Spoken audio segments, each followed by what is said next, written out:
사랑합니다. 오늘 하나님께서 가장 기뻐하시는 예배 자리에 나오신 우리 덕진 가족 여러분, 주님의 이름으로 크게 환영하며 넘치도록 축복합니다. 좀 부담스러운 시간입니다. 우리 옆에 계신 분들과 함께 사랑과 축복의 인사 나누겠습니다. 사랑합니다. 축복합니다.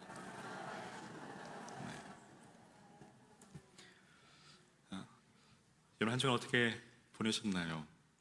저는 지난 한 주간 제 머릿속에 떠나지 않는 한 단어가 있었습니다. 바로 버텨. 버텨입니다. 여러분, 한 주간 잘 버티셨나요? 네, 아마 잘 버티신 분들도 계시고 또 그렇지 못한 분들도 계실 텐데요. 모든 분들에게 우리 주님의 따뜻한 위로와 또 크신 사랑이 함께 하시기를 바라며, 또 이 시간 우리 주님께서 새 힘과 믿음과 용기 주셔서 이 한 주도 잘 또 끝까지 인내하고 견디고 버티시기를 주님의 이름으로 간절히 축원합니다. 반드시 좋은 날 올 줄로 믿습니다. 그 삶에도 화창한 봄날이 올 줄로 믿습니다. 아멘. 지난 시간 이어 이 부활 이후의 삶에 대해 함께 말씀을 살펴보고자 하는데요. 오늘 말씀 제목처럼 이 부활 생명을 얻어 다시 산 저와 여러분, 우리가 이제는 어떠한 삶을 살아가야 함이 마땅한지를 오늘 말씀을 통해 그 삶을 함께 조명해 보고자 합니다. 지난 금요일부터 1:1 제자 양육을 실시하고 있는데요. 사실은 쉽지 않은 과정입니다. 과제가 많습니다. 숙제가 참 많습니다. 그러니까 성경 읽기는 기본이고 또 독후감을 써서 제출해야 합니다. 또 생활 과제도 해야 되고 또 예습도 물론 해야 합니다. 그래서 그 한 집사님께서 이런 말씀, 이런 고백하시더라고요. 이런 건지 몰랐습니다. 제가 그랬죠. 후회도 소용없습니다. 근데 우리 함께 읽고 있는 책이 있는데요. 그 책은 조정미 목사님이 쓰신 왜 예수인가 라는 책입니다. 그러니까 이 책에서 예수 만난 사람은 예수 믿기 이전과 이후가 절대로 같을 수 없다라고 말합니다. 그리고 예수 그리스도를 통해 인류의 역사가 BC와 AD로 갈라지듯 우리 인생도 BC와 AD로 갈라지기 시작한다라고 말합니다. 즉 크리스찬의 이전의 삶, 그리스도인의 이전의 삶은 이전에 내가 죽지 않고서는 절대로 진정한 그리스도인의 삶을 살아갈 수 없다라는 말입니다. 진정 그리스도인이 되고자 한다고 한다면 이전의 나와 단절해야 한다라고 말합니다. 사도 바울 역시도 오늘 본문에서 그와 같은 말을 하고 있습니다. 그러한 이유에서 오늘 사도 바울은 에베소서 1장부터 오늘까지 예수 믿기 이전과 이후의 그 삶의 변화, 그 변화의 그 진폭에 관해서 우리에게 거듭 말씀하고 있습니다. 그러니까 앞선 에베소서 2장 1절로 10절에서 하나님의 은혜에 의한 이 죄와 영적 죽음으로부터 다시 산 이 성도의 구원, 그리고 그 구원의 목적에 관해 기록하고 있으며, 오늘은 예수 그리스도의 십자가의 구속 사건으로 말미암아 하나님과 죄인된 우리 사이에 놓였던 그 죄의 장벽이 철폐되어 하나님과 성도가 화평케 된 사실, 그리고 더불어 그 결과로 그리스도 안에서 탄생한 이 교회에 관해 말씀하고 있습니다. 결국 예수 그리스도께서 오셔서 십자가 이 대속 사역을 통해 하나님과 인간 사이에 놓인 이 크나큰 죄의 장벽을 허무시고 또 하나님께 나아갈 수 있는 그 생명의 길을 활짝 열어주셨다라는 것입니다. 그리고 이제 그리스도 안에서 오늘 유대인과 이방인이 하나 된 것처럼 그 가운데 또 탄생한 것이 바로 오늘날 이 신약 교회라는 것입니다. 제 교회의 본질은 눈에 보이는 건물이 아니라 그리스도 안에서 구원받은 성도들의 모임이라는 것이죠. 그래서 교회는 유기적 공동체, 생명 공동체라고 또 말합니다. 그래서 교회는 지역과 민족과 시 공간을 초월하여 오직 하나됨을 추구합니다. 이것이 바로 교회의 본질이라는 것이죠. 그럼 이제 첫 번째, 이 BC와 AD 그 변화의 그 진폭에 관해 함께 살펴보고자 하는데요. 먼저는 그리스도 안에 있는 사람만이 참 이스라엘 백성이라는 것입니다. 12절을 보면 그때 너희는 그리스도 밖에 있었고 이스라엘 나라 밖의 사람이라고 말합니다. 그러니까 이는 과거 에베소 성도들 그리고 저와 여러분의 형편에 관한 언급입니다. 실제 과거 에베소 성도들 그리고 오늘 저와 여러분 그리스도와도 또 이스라엘과도 아무런 관계없는 자들이었습니다. 근데 우리가 여기서 주목해야 될 것은 바울이 그리스도와 이스라엘 나라를 동일선상에서 이해하고 있다는 것입니다. 아니, 이스라엘 백성은 다 그리스도 안에 있는 것처럼 말하고 있는 것 같습니다. 그러나 사실은 그렇지가 않습니다. 바울은 다만 이스라엘이 그리스도에 대한 하나님의 약속을 가졌다라는 점에서 그렇게 말하고 있는 것일 뿐입니다. 실제로 유대인들은 그들의 조상들에게 주어진 이 메시아의 언약 사상을 가지고는 있었지만 그런 의미에서 볼 때에는 그들은 분명 혈통적 또 육적 그리스도 안에 있던 자들입니다. 그렇다면 여러분, 과연 유대인들은 실제로 그리스도 안에 있었을까요? 그렇지 않죠. 우리가 아는 것처럼 그들은 분명 그리스도에 대한 이 언약 사상을 지니고는 있었지만 그리스도 안에 있지는 않았습니다. 그러니까 그들은 도리어 그리스도가 예수님께서 이 땅에 오셨을 때 예수님을 배척했죠. 그리하여 그들은 그리스도 밖에 머물게 되었습니다. 그러니까 이것을 달리 말하면 그들은 참 이스라엘이 아니라는 것입니다. 그 하나님의 참된 언약 백성이 아니라는 것이죠. 그러면 누가 참 이스라엘이고 하나님의 참된 언약 백성일까요? 바로 그리스도를 믿어 그 안에 있는 사람입니다. 참고로 왜 예수인가라는 이 책에서 참 그리스도인은 내 안에 그리스도가 있는 사람 그리고 나의 중심에 그리스도가 있는 사람이라고 말합니다. 근데 안타까운 것은 교회에 나오는 많은 사람들의 그 중심에 그리스도가 없다라는 사실입니다. 즉, 내 삶의 주인이 예수가 아니라 여전히 내가 내 삶의 주인 되어 살아간다라는 것이죠. 그렇다면 오늘 저와 여러분 어떠신가요? 진정 내 안에 그리스도가 계신가요? 그 중심에 그리스도가 계신가요? 진정 예수님이 내 삶의 주인이 되고 계신가요? 바라기는 저와 여러분 그 마음에 그 중심에 예수 그리스도가 함께 하시기를 주의 이름으로 축원합니다. 그리스도가 여러분의 삶의 주인 되시기를 주님의 이름으로 거듭 축원합니다. 여러분, 과거 유대인들은 혈통으로 말미암아 이스라엘 나라에 속해 있었습니다. 그들은 외적으로 볼 때 하나님의 택한 백성이요 그 표징으로 그들은 할례도 행했습니다. 그러나 그들이 하나님의 언약의 실체인 이 그리스도를 배척했을 때 그들은 더 이상 하나님의 백성이 아니었습니다. 그들은 이스라엘이란 이 나라에 속해는 있었지만 하나님과 전혀 상관없는 무관한 자들이었다라는 것이죠. 이에 반해 에베소 성도들이나 오늘 우리는 육적 이스라엘과는 전혀 무관하지만 그리스도를 믿음으로 하나님의 친백성이 되었습니다. 믿으시면 아멘. 사랑하는 여러분, 참 하나님의 백성은 혈통으로 또 육적으로 되는 것이 아니라 그리스도에 대한 믿음으로 된다라는 사실입니다. 오직 예수 그리스도 안에 있는 자만이 구원을 받아 하나님의 친백성이 되고 또 하나님의 나라를 유업으로 상속받게 되는 것이죠. 즉 하나님께서 이스라엘에게 약속하셨던 그 모든 소망과 모든 축복과 영원한 생명이 주어진다라는 것입니다. 그리고 오늘 저와 여러분 우리가 이 사실을 항상 기억하고 늘 그리스도 안에 머무는 삶이 되시기를 주의 이름으로 축원합니다. 그리스도께 깊이 뿌리 내리시기 바랍니다.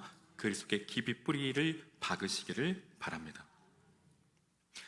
계속해서 이 거듭남, 이 중생, 다시 사는 삶은 이 엄청난 거리 이동을 수반하는 대사건이라는 것입니다. 그러니까 무슨 말일까요?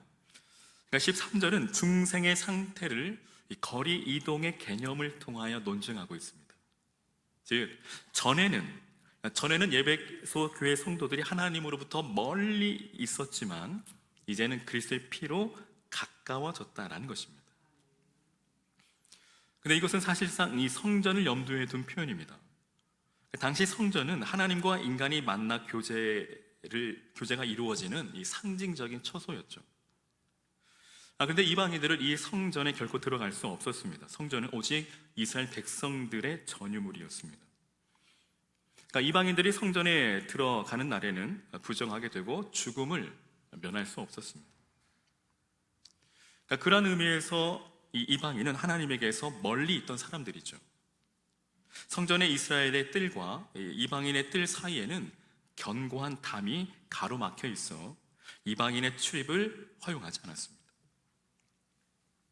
이는 하나님과 무관한 이방인의 그 형편을 잘 대변해 준다 할 수 있죠. 그런데 그러한 이방인이 이제는 그리스도의 피로 말미암아 하나님과 가까워졌다라는 것입니다. 바울은 이를 그리스도께서 중간에 막힌 담을 허시고라는 말로 기록하고 표현하고 있습니다. 이처럼 그리스도의 피는 우리를 하나님 보좌 앞으로까지 나아가 하나님과 교제를 가능케 한다는 것입니다. 그러니까 비유하자면 남과 북에 이 가로막혀 있는 이 38선이 무너지고 자유롭게 오고 갈 수 있는 상태를 말하는 것이죠. 그런 날이 속히 오기를 주님의 이름으로 간절히 소망해 봅니다. 그럼 이에 대해 히브리서 기자는 오늘 히브리서 6장 19절에 우리가 이 소망이 있는 곳은 영혼의 닷 같아서 튼튼하고 견고하여 휘장 안에 들어간다라고 말합니다. 즉 이제 우리는 그 옛날 구약시대 이 대제사장만이 1년에 한 번 한 차례 들어갈 수 있는 그 영광의 그 보좌 앞까지 들어가게 되었다는 것입니다. 그로 이것이 바로 놀라운 은혜라는 것이죠. 지금 사도 바울은 예수님의 피가 가져온 결과로 에베소 교회 성도들이 그리스도의 피로 말미암아 다시 산 결과로 유대인만 들어갈 수 있는 성소의 뜰은 물론이거니와 심지어 오직 대제사장만이 1년에 한 차례 들어갈 수 있는 이 지성소에까지 들어가게 되었다라고 선포하고 있습니다. 그러니 그들은 그리스도로 말미암아 얼마나 엄청난 이 거리의 이동을 실감했을까요? 근데 여러분 사실 그 거리란 인간의 방법으로는 도저히 좁힐 수 없는 간격입니다. 그런데 그리스도께서 속죄의 제물이 되사 단번에 자신을 하나님께 드려 하나님과 우리 사이에 막힌 담을 허시고 가까워지게 하신 것입니다. 사랑하는 여러분, 오늘 저와 여러분 이 거리 이동을 실감하고 계신가요? 이 거리 이동이 오늘 여러분 그 자신의 일로 실감이 되어지고 또 감격이 되고 감동이 되시나요? 여러분 이 거리 이동이 실감이 되어야만 합니다. 느껴져야 합니다. 그때서야 비로소 우리는 진정한 의미에서 이 중생을 거듭남을 다시 사는 삶을 말할 수 있습니다.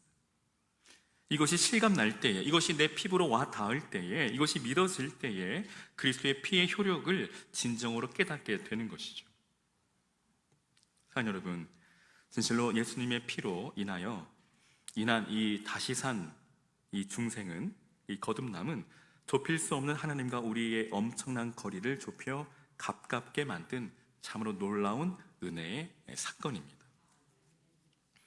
근데 여러분 이것이 바로 다시 산 성도가 누리는 가장 큰 특권이라는 것입니다.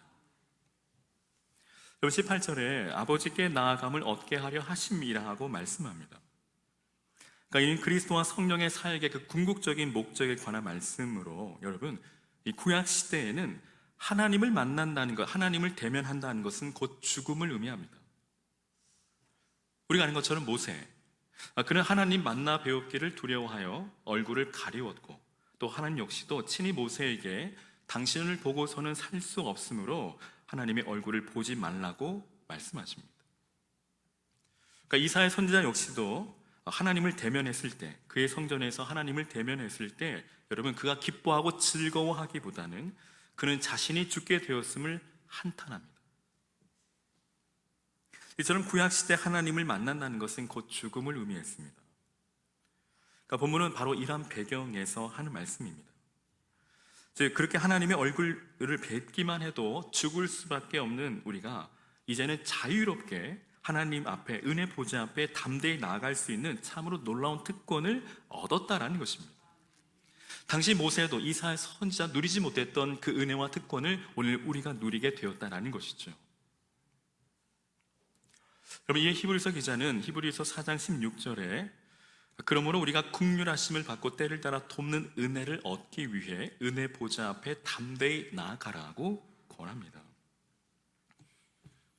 이 말의 의미가 무엇일까요? 먼저는 우리가 그 거룩하신 그 주님 은혜 보좌 앞에 나아갈 때 긍휼하심을 얻게 된다라는 것입니다. 즉 우리는 마음껏 자유롭게 두려움 없이 하나님 보좌 앞에 나아갈 수 있게 되었다라는 것이죠. 사랑하는 여러분, 혹 어떤 죄를 지었습니까? 어떤 실수를 범하셨나요? 어떤 말 못할 잘못이 있습니까? 그 어떤 죄악이든 사랑하는 여러분, 하나님의 긍휼하심을 입는다는 사실을 기억하시기를 바랍니다. 하나님의 보좌 앞에서는 자비를 입지 못할 죄악이 없음을 기억하시기를 바랍니다. 그와 더불어 때를 따라 돕는 은혜를 얻는 것이라고 증거합니다. 이처럼 여러분, 이것은 우리 성도가 누리는 가장 귀한 특권으로, 즉 어떠한 죄악이든 하나님의 긍휼하심을 입을 뿐 아니라 오늘 우리 안에 안고 있는 여러 가지 문제 해결을 위해 때를 따라 돕는 은혜까지 우리에게 베풀어 주신다라고 말씀합니다. 그러므로 여러분, 걱정하지 마십시오. 너무 슬퍼하지 마십시오. 낙심하지 마십시오. 또 원망하는 마음으로 나를 지새우지 마시기를 바랍니다. 오히려 하나님 은혜 보좌 앞으로 더욱 담대히 나아가시기를 바랍니다. 그 가운데 하나님의 그 긍휼하심을 입어 우리의 상한 마음이 치유되고 또 우리의 삶을 새롭게 하실 뿐 아니라 우리에게 또 살아갈 새 힘과 또 때를 따라 돕는 은혜를 베풀어 주실 줄로 믿습니다. 근데 여러분, 중요한 사실 하나는 이 사건을 통해, 즉 예수 그리스도를 통해, 이 십자가를 통해 탄생한 것이 바로 교회 공동체라는 것입니다. 즉 교회는 그리스도로 말미암아 새롭게 지음받은 한 몸 공동체라는 것입니다. 그럼 15절 하반절을 보면 이는 이 둘로 자기 안에서 한 새 사람을 지어 화평하게 하시고 라고 말씀합니다. 그러니까 여기서 새 사람이란 그리스도 안에서 새롭게 된 사람들의 연합체, 그 모임을 말합니다. 즉 이 땅의 교회를 가리킵니다. 다시 말해 교회란 전혀 다른, 서로 다른 이 구성원들이 그리스도로 말미암아 새롭게 변화되어 하나의 연합체로서 또 새로운 것으로 지음받은 존재라는 것입니다. 우리가 이를 명확히 또 이해하기 위해서 주목해야 할 단어가 있는데 바로 이 짓다라는 단어입니다. 이 헬라어로는 창조를 나타내는 말입니다. 즉 예수 안에서 전혀 새로운 것으로 새롭게 창조되었다라는 표현입니다.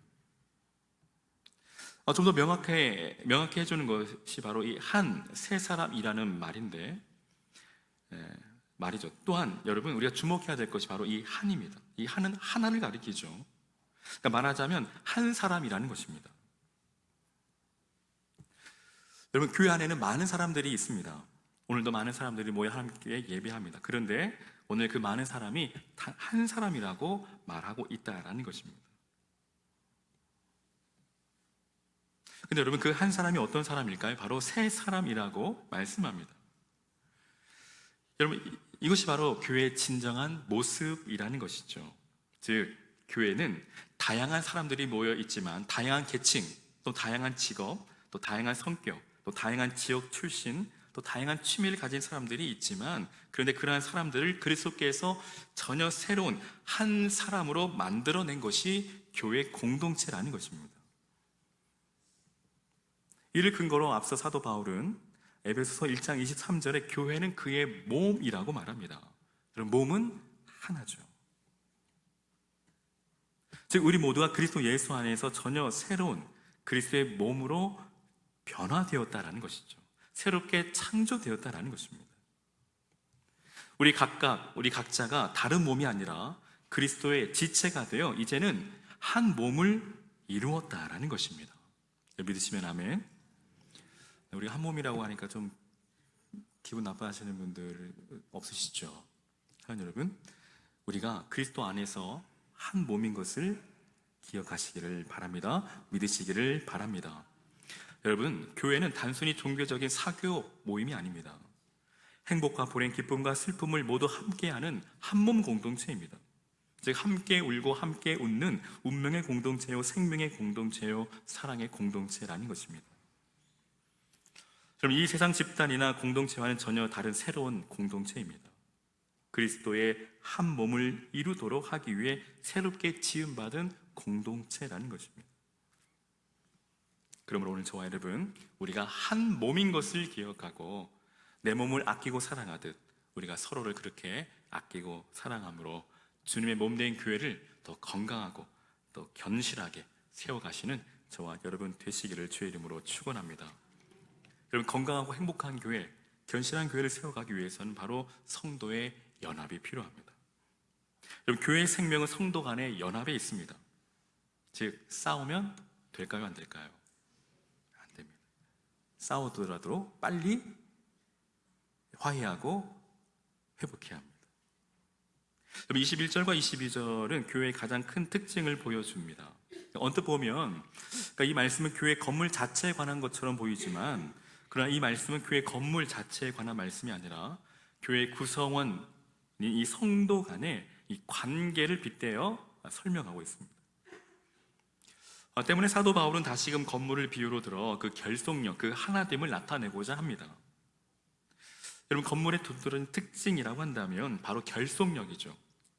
벽과 벽, 또 기둥과 기둥, 모든 면들의 연결에 있어 결속력이 떨어질 때에 여러분, 아무리 화려하게 지은 멋진 건물이라 할지라도 그 건물은 머지않아 무너지고 맙니다. 우리가 아는 것처럼 삼풍백화점, 또 성수대교처럼 말이죠. 그래서 여러분, 건물을 지을 때 보면 설계도만이 아니라 어떤 재료를 사용하여 어떻게 지을 것인지 등을 나타내는 이 시방서, 발음이 좀 그렇죠? 시방서라는 것이 있는데, 여러분, 이 시방서대로, 이 설계도대로 건물을 짓지 않는다면 여러분, 이 건물은 반드시 균열이 가고 무너지게 됩니다. 그러니까 바울이 본문에서 논증하고 있는 것도 바로 이것이죠. 교회와 성도를 건물에 비유하여 논증하는 이 사도 바울의 결론은 무엇일까요? 바로 단단한 결속력을 말합니다. 성도 간의 연합, 성도 간의 하나됨을 말하고 있습니다. 여러분, 교회의 본질은 하나됨에 있습니다. 사랑하는 여러분, 그 성도의 연합은 단순한 연합이 아니라 바로 생명의 연합임을 기억하시기를 바랍니다. 그래서 고린도전서 12장 27절에 너희는 그리스도의 몸이요 지체의 각 부분이라고 말하고 있는 것이죠. 오늘 저와 여러분, 우리가 성도의 연합을 통해, 성도의 일치를 통해 우리 전도 덕진교회가 더욱더 건강하고 행복한 교회로 세워져 갈 수 있기를 주님의 이름으로 간절히 축원합니다. 이제 말씀을 마치려고 합니다. 사랑하는 여러분, 적극적인 사고방식의 이 저자는 인간은 자신이 생각하는 그러한 자기가 아니며 생각 그 자체가 그 인간이라고 말합니다. 즉, 사람은 자기가 자신에 대해 어떻게 생각한다고 해서 그런 사람이 되는 것이 아니라 그 사람이 무엇을 생각하고 살아가고 있는가가 바로 그 사람을 결정한다는 것입니다. 바로 그런 점에서 오늘 본문의 말씀은 참된 그리스도인은 어떠한 사람인가를 잘 나타내 보여줍니다. 여러분, 오늘 본문을 시작할 때 사도 바울은 그러므로 생각하라고 말합니다. 여러분, 성도들이 생각해야 할 것이 무엇인가를 여실히 보여주고 있습니다. 사도 바울이 말하는 성도된 우리가 생각해야 될 것, 그것은 무엇일까요? 바로 예수 믿기 전에 우리는 어떠했으며 예수 믿은 후에 우리의 실제적인 삶은 어떻게 변화했는지에 관한 것입니다.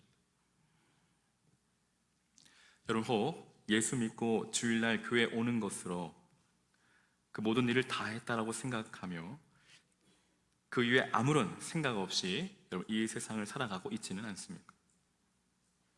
아니, 모든 생각이 세상에 함몰되어 성도됨에 대한 생각이 전혀 없이 아무런 생각 없이 살아가고 있지는 않습니까? 우리는 결코 생각 없는 자가 되어서는 안 됩니다. 우리는 예수를 더욱 깊이 생각해야 합니다. 여러분, 예수 믿기 전 나의 상태는 어떠했고 예수 믿고 난 이후 나는 얼마나 변화된 삶을 살아가고 있는지를 항상 생각해야 한다는 것입니다. 여러분, 흔히 생각이 바뀌면 인생이 바뀐다라고 말을 하죠. 이런 생각의 변화로 오늘 저와 여러분의 삶이 또한 달라지는 은혜가 있기를 주의 이름으로 축원합니다. 사랑하는 여러분, 그러므로 누구든지 그리스도 안에 있으면 새로운 피조물이라고 말씀합니다. 오늘 새롭게 새 창조된 저와 여러분, 오늘 우리가 예수 그리스도의 그 핏부림을 받아 새롭게 다시 산 저와 여러분, 우리가 이전에 과거의 나와의 삶과 완전히 단절하고 이제는 새로운 삶을 살아가시는 저와 여러분 되시기를 주의 이름으로 축원합니다. 그 새로운 삶은 무엇일까요? 바로 나는 죽고 예수로 사는 삶입니다. 예수님께서 내 삶의 주인 되신 삶입니다. 이제는 예수 믿기 이전에 그 모든 과거의 삶과 이제는 단절하고 이제는 새로운 삶으로 나아가시는 저와 여러분 되시기를 주의 이름으로 축원합니다. 이전에 나의 모습은 이제는 벗어버리고 그리스도로 옷 입고 그리스도로 새 사람이 되어 이제는 새로운 삶을 또 시작하시는 저와 여러분 되시기를 주의 이름으로 간절히 축원합니다. 아멘.